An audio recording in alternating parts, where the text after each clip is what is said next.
to share something with you that might put me in a very negative light. Yeah. Relationships are not my forte. See if someone grabbed up my wife or something completely different ballgame. I'll walk away from here, and this has been like a therapy session.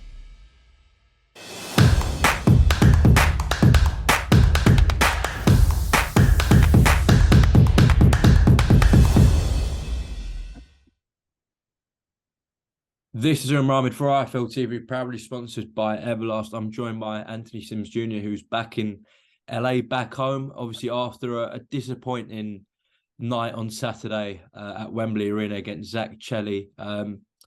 Firstly, how are you doing after that loss, Anthony? Man, I'm doing great. Right now, I have to take the chance to take a step back and process what happened and, make mental notes, talk to my team about it. The changes need to be made so I can go back and redeem myself. In summary, what went wrong for you? I had the wrong approach, I say, with Zak Chelli. Zak Chelli, he's a wild fighter, good power. But what I didn't want to do is I didn't want to run too much. So instead, I tried to stay there, stay closer, and feint. But it made it a boring fight because we're both waiting to see who's throwing the first punch, and he's more busy. So, I want to do a lot of my fighting. If you look at my last fight, I want to do most of my fighting mid-range or inside. But it was kind of hard because, I was he was holding. He's doing tactical holding too, which worked in his benefit. Every time I got close, I really wasn't able to let my hands go. And in the 8th round, I had him out, but I just couldn't finish the job. I haven't watched it on television because I was there at the fight, so I haven't listened. I haven't listened to what your corner was saying in between rounds. What were they telling you?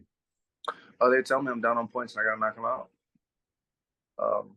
And that's what was being said. But be honest, all reason this fight happened was to fight at middleweight. So in December 21st, I just fought middleweight. I weighed 158 pounds. I got this fight like a 4-week notice. He told me, Zak Chelli fight, 2-fight deal. If I fight Zak Chelli, now I get my second fight in England. So we went up to super middleweight to fight Zak. And man, I couldn't get over 171 pounds. So I think I learned a big lesson that middleweight is my true weight class. I can't fight super middleweight.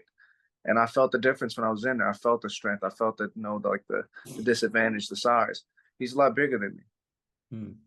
But, it just wasn't my night. But all fighters go through this, it's growing pains. I have to be more busier. So this next fight, that's what I'll take into the fight, being busy and being exciting. My main thing was, with the Angulo fight when I fought, I moved too much. I was too mobile. And this fight, I didn't move enough. So it's just like critiquing and making those changes.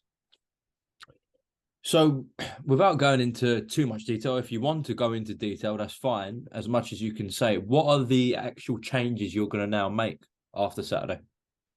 Well, there's a reason I have 20 knockouts, letting my hands go, being more busy, and having a backup game plan. The game plan was to feint him till he jumped out of socks. But as you can see, Zak didn't go for the feints. He was very patient, and we trained for him to come to me. We didn't expect for him to be on the back foot. Zak Chelli's an aggressive fighter, and he puts pressure. We didn't expect for him to be moving backwards. So if anything, expect more aggression from me, a higher output, and just I say more of a variety. I'm a magician for a reason, but I didn't get a chance to really showcase that night. How was your camp and the lead up to this fight? Was everything okay? Yeah, it was a great camp. I just say it was just going up to trying to put on the weight, super middleweight when I had just made 158 pounds. Going up in weight, the weight wasn't coming on. I was trying my hardest too, but it just wasn't, it just wasn't a mesh. And if anything, it was styles, man. Styles make fights. Zak has that type of style, it can make you look bad because it's so awkward. It's very, very awkward fight. It's not like, a normal 1-2 or orthodox right hand. The right hand was coming from every direction, anywhere, so styles make fights. He's the better man that night, the stronger man. He won that, and I give it to him. And in terms of making 160, that's going to be comfortable for you, you believe? I'm a true-fledged middleweight now. I couldn't get over 171. This is after even weigh-in. I ate normal meals all the way through camp, trying to put the weight on. But it just, the weight just wouldn't come on. So now I know, okay, I got to be true to me. Regardless of whatever's put in front of me, I have to fight middleweight because that's my weight. So in terms of your career moving forward now, promotionally, what opportunities are there out there for you at the moment? Well, like I said, I took this fight with Boxer and Matchroom because they gave me not Matchroom, but Boxer. I took this fight. It's a 2-fight deal. So I want to thank Ben Shalom and Boxer for the opportunity, and I thank him too for this 2-fight deal because I really want to showcase my skills at as a true middleweight. Fighting up that weight class, man, is I rolled the dice on it. But being in UK, that's where I'm supposed to be at. That's where I need to be at. That's my base. That's my home. So it's fighting with Boxer the second fight at middleweight. That's the plan right now. Okay. And now, what have Boxer said? Obviously, this fight was chief support on television. What are they saying in terms of they've got one more fight with you? What kind of level are we looking at, Ant?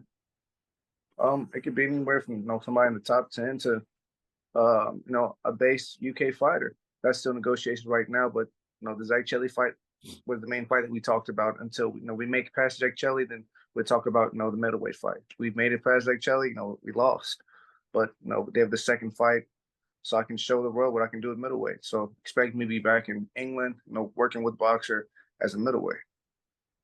You seem in an okay place right now. I don't know if that was the same case straight after the fight. How would you sum up your feelings? Be honest, man, like with this, you have to let it take its ride. Some people's ride may take weeks, some may take months, some may take years. The sooner you can acknowledge what happened in a fight and be honest with yourself, the sooner you can move forward. Some people, it takes them a long time. Some people never come out of it. They're stay in denial and think, I'm fine doing this. This shouldn't change. This shouldn't change. Watching the fight, studying it all the way back, getting back, waking up, drinking some coffee, watching the fight again, jotting down notes, things that I didn't like, things that need to change. I say I was able to digest it. When you hold on to things like this, it's not going to make you a better fighter. You have to learn from it, grow from it, and then show the world what you learned. So, I've been around for a while, and it's just like boxing's a learning lesson. I don't care how old you are, how many fights you have. As long as you're professional, you're always learning and growing. So, I hit this learning phase of my career. I hit it with Anguilla where I hit the phase. I gotta be more aggressive. Okay, we got that. Now the phase is I gotta be more busy. All right. After that, there's really nothing else I need to work on, whether it's boxing, inside work. Now it's being busy, and I'm professional. I have to digest it, accept it. It hurts, but if anything, I got a chip on my shoulder now. I have something to prove. And say I just won every fight back to back to back. Quietly, people deep down want you to lose, even if they may say it. They may not say it, but they want you to lose. They want to see a defeat. They want to see an upset. But when you're the underdog or you're coming off a loss, everybody wants to see you avenge yourself. They want to see you win. They want to see you hungry. They want to see this dark comeback story. So it's like that's where I'm at right now. Well, it seems like you've accepted yourself without even me bringing up that you need to be more busier in the ring and have more output. I'm sure you'd have seen there was quite a lot of criticism from the UK fans watching about your output in that fight, but it seems like you've already registered that in your head, Anthony. I mean, it's one thing to be a fan, it's the other thing to be an actual professional and understand what's going on in this ring. The game plan with someone like Zak Chelli, we expected him to put pressure.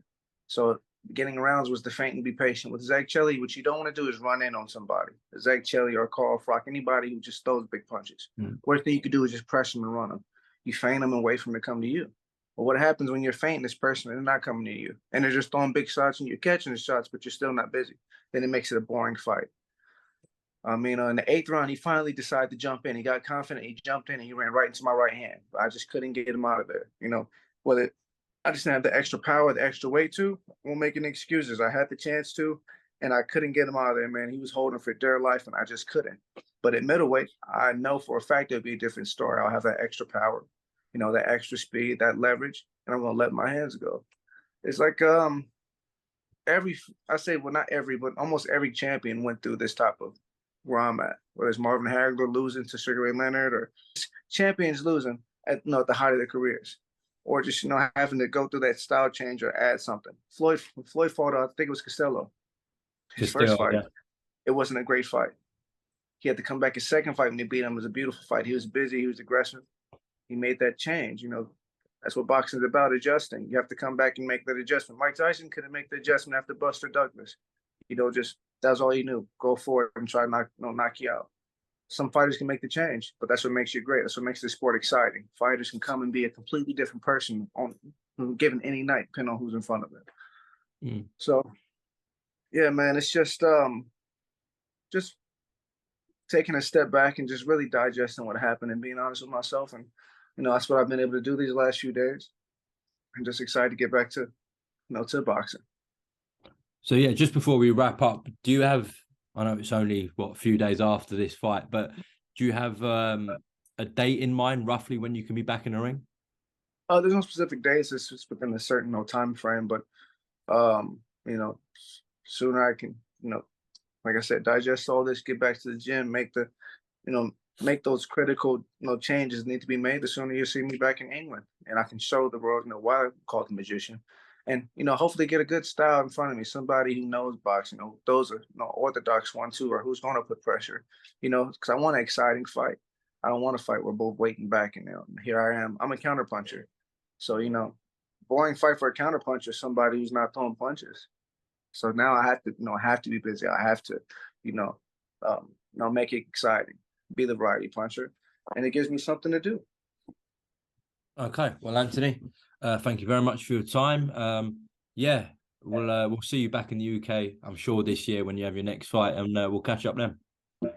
All right, brother. Good seeing you. England, love you. Thank you, Ben Shalom, boxer. Look forward to seeing you soon. Take care. God bless. Thank you.